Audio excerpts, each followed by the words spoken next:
Grade 6, I hope you all doing well. سڵاو لە گوڵەکانی پۆلی 6 گوڵەکانم لەم وانەیەدا ئاشنا دەبین بە وانەی سێیەم لە بەشی 9دا. سپاس بۆ گوڵە جوانانی کە بەرداوامیان یاوە بە وانەکان. سپاس بۆ ماندووبوونتان. So, in this lesson, we will have using similar figures. Page 205. Are you with me? Good job. Let's start. But before the new lesson, in the last lesson, we studied about corresponding sides and corresponding angles. When we have two similar figures, so the corresponding sides and corresponding angles can help us to find the unknown angles and unknown lengths. Did you remember it? Good job. Our vocabulary for this lesson, honey student, we have indirect measurement. Indirect measurement. Honey students, in this lesson, we will learn how to find the unknown lengths. So, proportion and similar figures can help us to find the unknown lengths. Okay? Proportion is an equation which states that two ratios are equivalent. گوڵەکانم لە موانەیەدا فێر دەبین چۆن هاوڕێژەکان و شێوە هاوشێوەکان بەکاردەهێنین بۆ ئەوەی پێوانی نەزانراو بدۆزینەوە. باشە، proportion واتە هاوڕێژە. پێشەوەی هاوڕێژە بزانین چییە؟ بیرت ئەهێنمەوە ڕێژە چییە؟ ڕێژە چی بوو گوڵی من؟ ratio. Every fraction is ratio. وتمان هەموو ڕەشیۆیەکیش بە شێوەی چیە نووسرێت؟ بە سێ شێوەی جیاواز.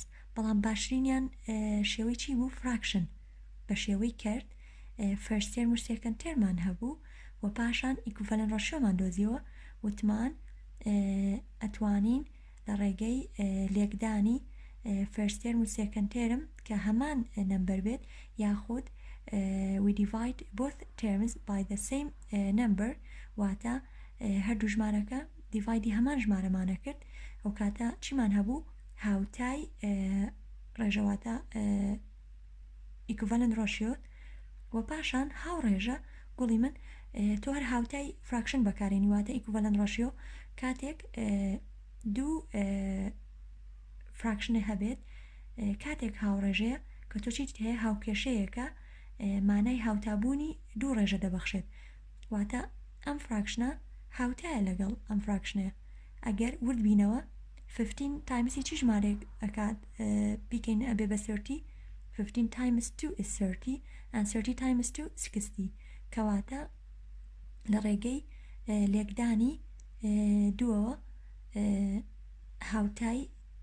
هاوتایەکی تری ئەم فراکشنەمان هەیە گوڵی من کەواتە هاوڕێژە یاخود بڵین proportion هاوکێشەیەکە کاتێک گەڵین هاوکێشەیەکە کەواتە چیمان هەیە equal sign مانای هاوتابوونی دوو ڕێژە دەبەخشێت واتە ئەمە بەجیا خۆی چییە؟ ڕەشیۆ ئەمەیان بەتەنیا چییە گوڵی من؟ ڕەشیۆ ئەمە ئەیە بە هەمان شێو ئەمیش چیە هەر ڕەشیۆ کەواتە ئەم دوو فراکشنە هاوتای یەکترن گوڵی من so they are equivalent ratios کاتێک first term times 2 کەین و هەروەها second term times 2 کەین ئەم ئەنجامەمان دەسەکەوێت و کاتێک simplifyەکەین ئەبێت هەمان ئەنجاممان دەستکەوێت گوڵەکانم کەواتە هەموو ئەو بابەتانی کە خوێندومانە پەیوەندیان بەیەکەوە هەیە ئەبێت زۆر ورد بیت کەواتە ئەگەر هاتوو دوو فراکشنی هاوتامان هەبوو واتە equivalent ratio کەواتە بۆ statementە یاخود بۆ هاوکێشەیە دەوترێت proportion واتە هاوڕێژە کەواتە هاوڕێژە هاوکێشەیەکە مانای هاوتابوونی دوو ڕێژە دەبەخشێت.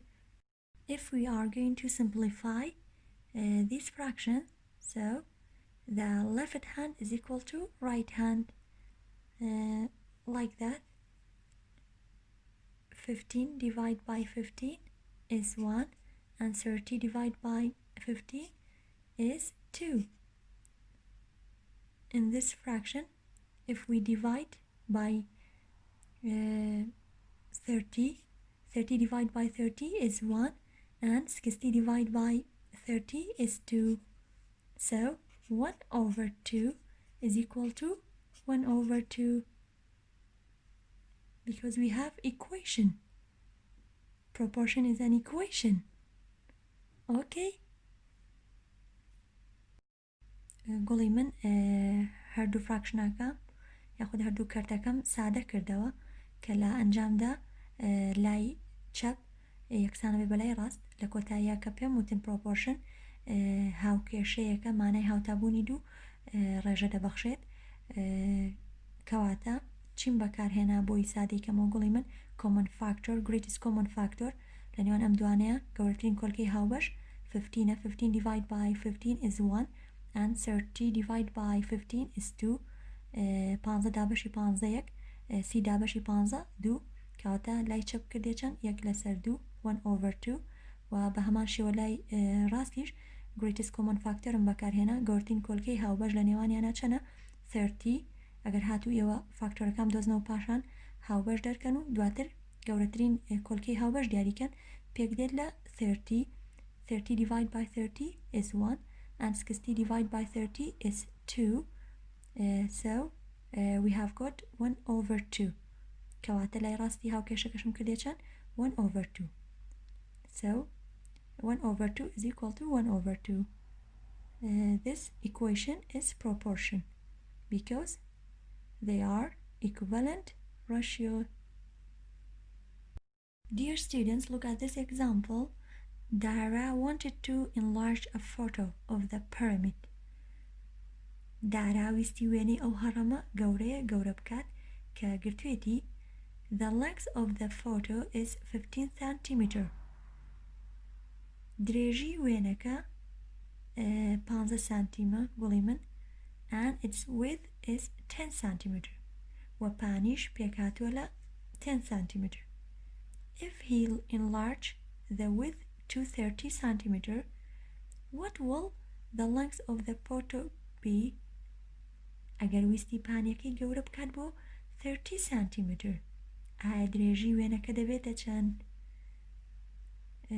گوڵی من ئەگەر هاتوو ئێمە ئەم نمونەیە سیر بکەین و ڕەچاوی ئەم دوو فیگەرە بکەین باسی داراکات کاتێک ویستێتی وێنەی پەرەمیدێک گەورە بکات ڕاستە ئێمە باسی هەڕەمەکەین بەڵام لێرەدا و چی کردووە ئەگەر بێنە بەرچاو خۆتان ئێمە هەڕەم شێوەی چی هەیە so that made up of 4 triangles and 1 square بە شێوەی ڕۆتەختەکانی پێک هاتووە لە triangle و بنکەکەشی پێک هاتووە لە square واتە ڕۆتەختەکانی سەرەوەی لە سێگۆشە پێک هاتووە بەڵام ئێمە کاتێک وێنە ئاگرین واتە لەناو ئەمەیە ئێستامە هەڕەمەکە هەیە بەڵام وێنەکەمان بە شێوەی چییە؟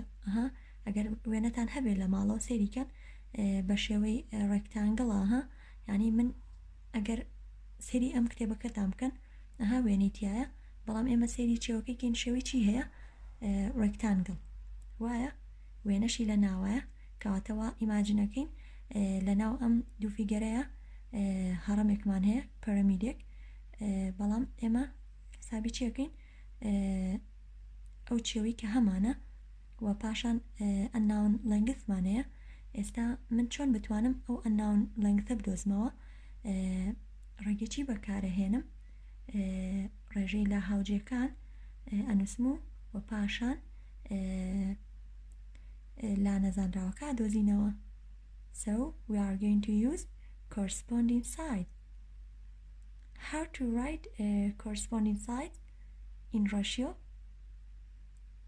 چۆن بتوانم لە هاوجێکان نووسم بە شێوەی ڕێژە ئەو کاتە هاتم چیمە کرد سەرەتا لە هاوجێکانم جیا کردەوە لەوانەی ڕابردوودا خوێنمان گوڵی من ئەگەر بیرت بێ line segment یاخود توانین بڵین sides AB is corresponding to line یاخود line segment EF واتە ئەم لایە لەگەڵ لایە چیە هاوجێیە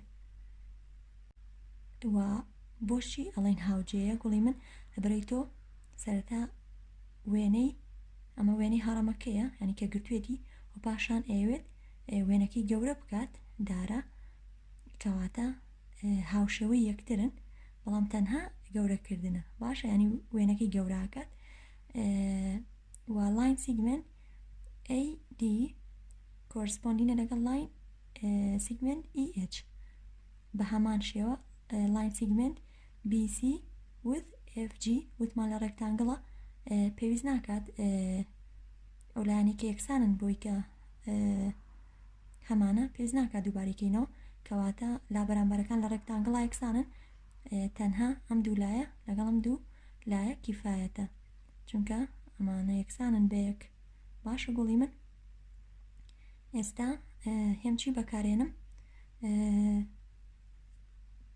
ڕێژەی لە هاوجێکان ئەنووسم وتمان کەم جار چی یەکەم سەیری فۆتۆ بچووکەکە ئەکەم و پاشان بە شێوەی چی نووسم ڕەشیۆ سەو ئەنووسین چی گوڵی من line segment AB کۆرسپۆندینە لەگەڵ کام لایە گەر هاتوو بە شێوەی ڕەشیۆ بینووسم line segment EF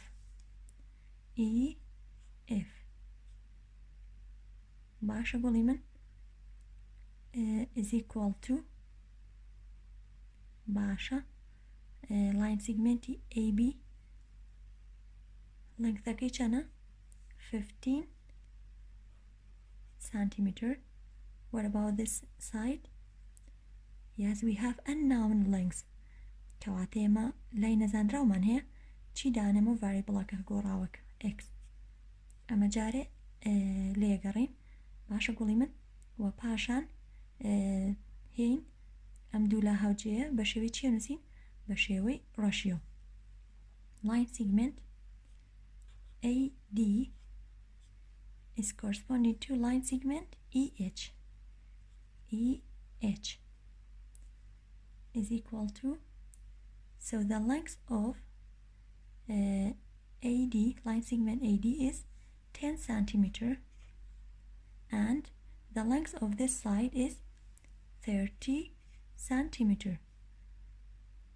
گوڵی من لێرە ئێمە درێژی هەردوو لاکە زانراوە ئێستا بۆ ئەوەی ئەم لا نەزانراوە بدۆزمەوە هێمچی بەکارێنم بە شێوەی پرۆپۆرشنەی نووسم باشە گوڵی من واتە هەردوو ئەنجامەکە یەکسانەکەم بە یەک و پاشان کڕۆس پرۆداکت بەکارێنم واتە دوولاو دوونێوەن پاشان نرخی ئەکسە دۆزمەوە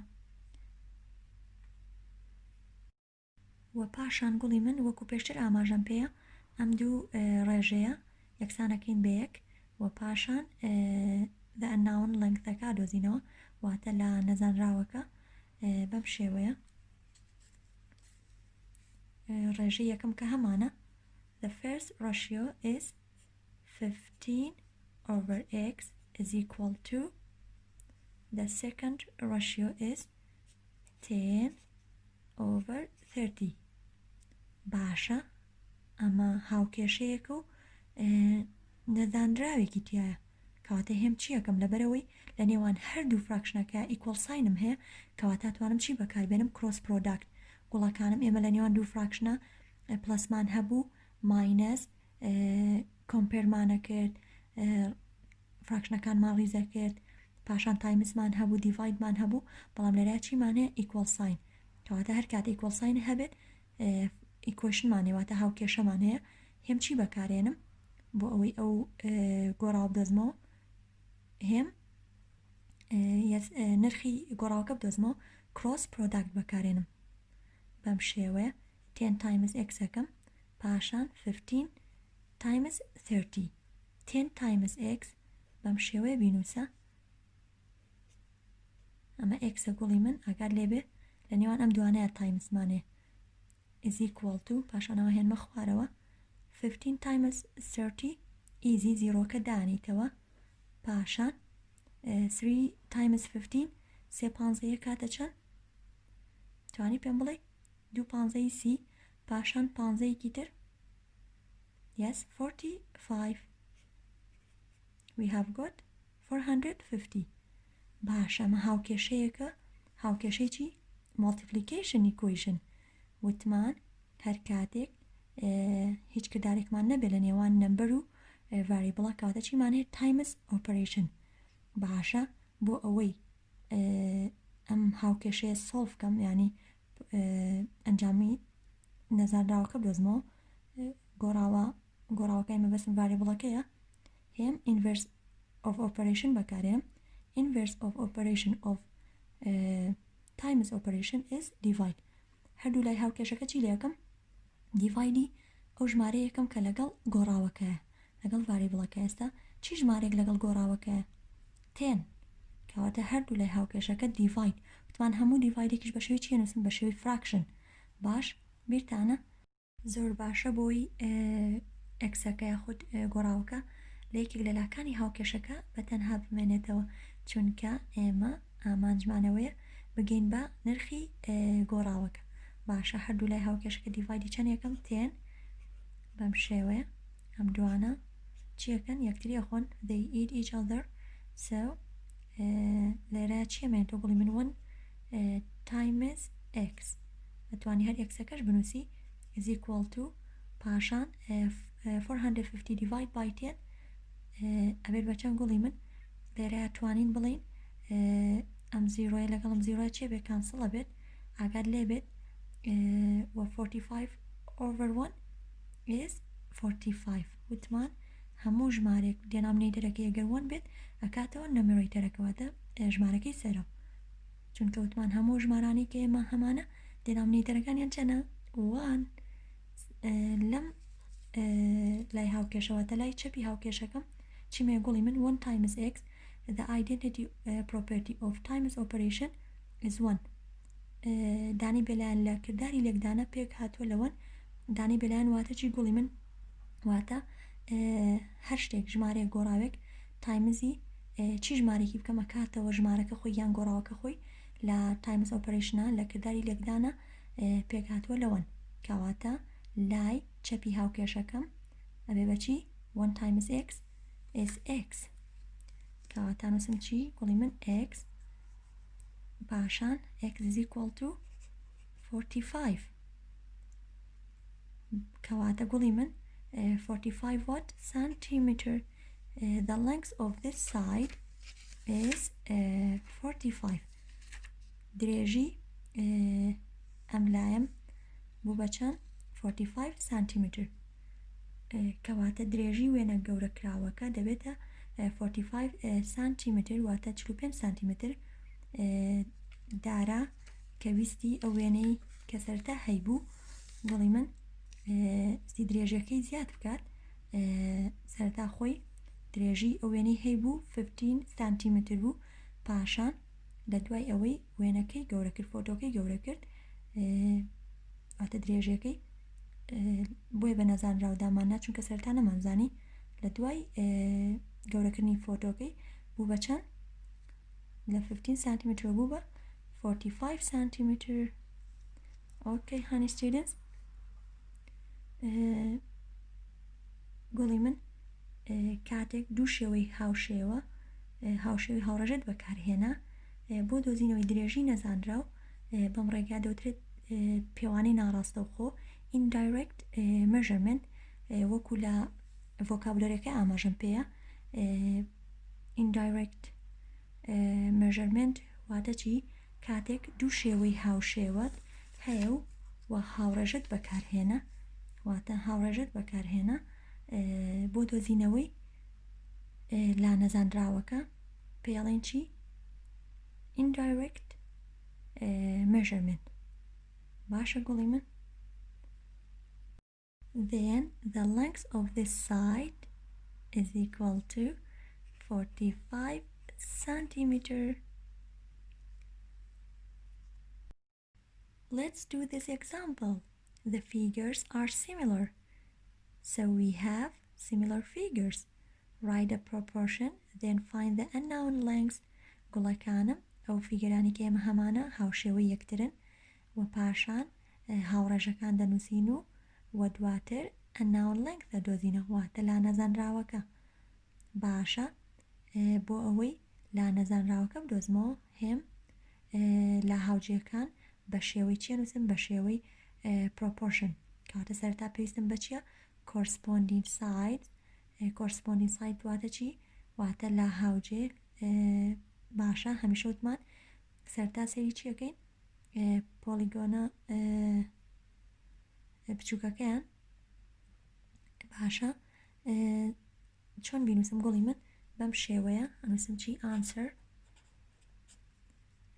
بە شێوەی ڕێژای نووسین ئەڵێن n باش ئەم لایە لەگەڵم لایە هاوجێ n over 6.2 سانتیمتر تمان بە شێوەی proportionەی نووسین is equal to باشان لای triangle بچووکەکەی کە زانراوە ئەوە نووسم 2.5 over this side we have 5 centimeter کەواتە ئەم لایە لەگەڵم لایە هاوجەیە بۆ توانین بە شێوەی چی بینوسم بە شێوەی ڕێژە.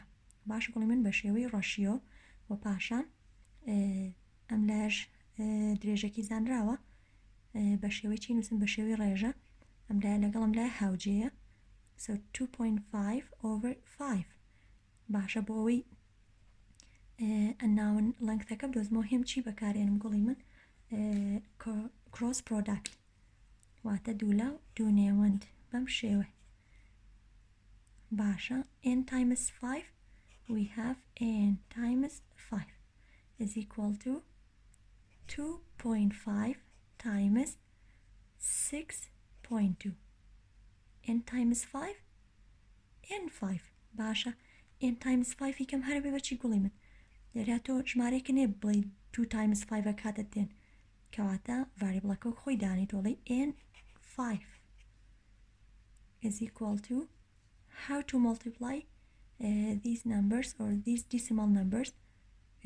First you can change to natural number again بە ژمارەی سروشتی 62 times 25 multiply 5 by 2 5 times 2 10 so carry over 1 5 times 6 30 30 plus 1 31 so we finish this one and this one so we put 0 under the ones column 2 times 2 4 2 times 6 12 then we add the partial product 0 plus 0 0 1 plus 4 5 3 plus 2 5 and bring down the 1. How many decimal places in these numbers 1 2 چەند دیجیتمان هەیە لە دوای پۆینتەکانە گوڵی من هی هەردوو ژمارەکە حساب بکەین 1 2 پاشان count the numbers to the right ژمارەکانە ژمێرن و بەپێی ئەوەی چەند decimal placeمان هەیە یان چەند دیجیتمان هەیە لە دوای پۆینتەکان 1 2 1 2 پاشان پۆینتەکە لەکوێ دانی لێرەیە گوڵی من کەواتە n times 5 is equal to 15 and 50 hundredths. Why we say hundredths? Because we have two-digit numbers after the point. کەواتە گوڵی من بۆچی وتم hundredth لەبەرەوەی لە دوای پۆینتەکە two-digit مان هەیە ئەوە لە ساڵانی پێشووترا خوێندومانە ئێستا و هاوکێشی کە هەمانە لەبەرەوەی هیچ کردارێکی بیرکاریم نییە لەم نێوەندەیە times operation کەواتە ناوی چیە multiplication equation. How to solve a multiplication equation? Yes, by use inverse of operation. هێنچی بەکارێنین کردداری پێچەوانە. کردداری پێچەوانە بۆ کردداری لێکدان پێکهاتووە لە دابش کردداری دابش. Yes, we are going to use divide. So we write division as a fraction. ئەتوانین division بە شێوەی چی بنووسین بە شێوەی fraction گوڵی من کەواتە ئێمە هەردوو لای هاوکێشەکە دیڤایدی چیەکەم ئەبێ ئەوە گرنگە بزانیت هەردوو لای هاوکێشەکە بۆی هاوسەنگیت ئەبێ دیڤایدی هەمان ژمارەی بکەیت بەڵام ئەو ژمارەی کە لەگەڵ گۆڕاوەکەیە لەگەڵ ڤاریبڵەکەیە کەواتە هێم هەردوو لای هاوکێشەکە دیڤایدی چەند یەکەم گوڵی من 5 باشە بەم شێوەیە توان هەموو دیڤایدێکیشە توانین بە شێوەی فراکشن بنووسین لەم سایدیان گوڵی من ئەم دوانیان چیەکەن they eat each other so n times 1 is equal to پاشان ئەمە چی لێکیت ئەتوانی long division بەکاربێنی یان ئاسانیشە بەڵام هەر بۆتان تاقیەکەمەوە 15 سەرتا s point 50 توانین بیشکیتەوە بە natural number پاشان پوینتەکە دانیتەوە کێشە نیە گەرداشینین divide by 5 so can you divide 1 by 5 ئەتوانی 1 divide 5 بکەیت no we take 15 15 divide by 5 3 times 5 is 15 now we subtract 15 from 15 5 minus 5 0 1 minus 1 0 so bring down the 5 5 divided by 5 1 1 times 5 5 minus 5 minus 5 0 you can bring down the 0 or not then can you divide it 0 by 5 no so bring down the 0 so can you divide it 0 by 5 no because 0 is less than 5 so we put 0 in the quotient. How many decimal places in this number? 1 2 so we count the digit to the right 1 2 pashan chidanit write the decimal point we write the decimal point in this here so when we divide 15.50 divide by 5 so we have got 3.10 3.10 n times 1 وتمان دانی بلان لەکرداری لەکدانە پێگێت لە چی لە 1 کەواتە هەرەکاتەوە چی گوڵی من n is equal to 3.10 or 1 ئەتوانی هەرمنووسی 3.1 وتمان هەر کاتێک چەند زیرۆمان هەبێت ئەبێ بەچی equivalent decimal واتە هاوتای ئەم ژمارەیە ئەشتوانی زیرۆکە نەنووسیتەوە so the length of this side is 3.1 centimeter کاتە گوڵی من توانیمان لە ڕێگەی proportion پاشان هاوکێشێکم دەستەکەوە کە ناوی چیە multiplication equation پاشان کردداری پێچوانم بەکارهێنا بۆ ئەوەی لا نەزانراوەکە بدۆزمەوە هەندێک وردەکاری تایمز و دیڤایدی تایە کە لە ساڵانی پێشترا خوێندومانە ئەبێت تۆزێ ورد بیت و زۆر ئاسانە کڕۆس پرۆداکتیش لە دیڤیژن ئیکوێشنە باسمان کرد دوولاو دوونێوەند بەکاری ئەهێنینەوە و پاشان نرخی چیە دۆزینەوە یاخۆ دەتوانین بڵین بەهای گۆڕاوەکە باشە گوڵی من کەواتە ئەو لا نەزانراوە پێکاتوە لە چەند 3.1 centimeter. Honey students for homework page 207 number 6 7 8 and number 9 گوڵەکانم ئەو چوار نمونێ دەبێت هەرکی ماڵەوە بە هیوان بتوانیت شیکاریان بکەیت هەر پرسیارێکشت هەبوو بە چاوان وەڵامت ئێمەوە توانی لە کۆمنت بۆم بنووسی سپاس بۆ گوڵە جوانانی کە بەرداوامیان یاوبەوانەکان سپاسدانەکەم ماندوو نەبن زۆرتان بیرەکەم بە هیوان بتوانی لە ئایندەیەکی نزیکا یەکتری ببینینەوە و شاد ببینەوە بە یەکتر سپاس بۆ گوێگرتنتان زۆر ئاگاداری خۆتان بن کاتێکی شادتان هەبێت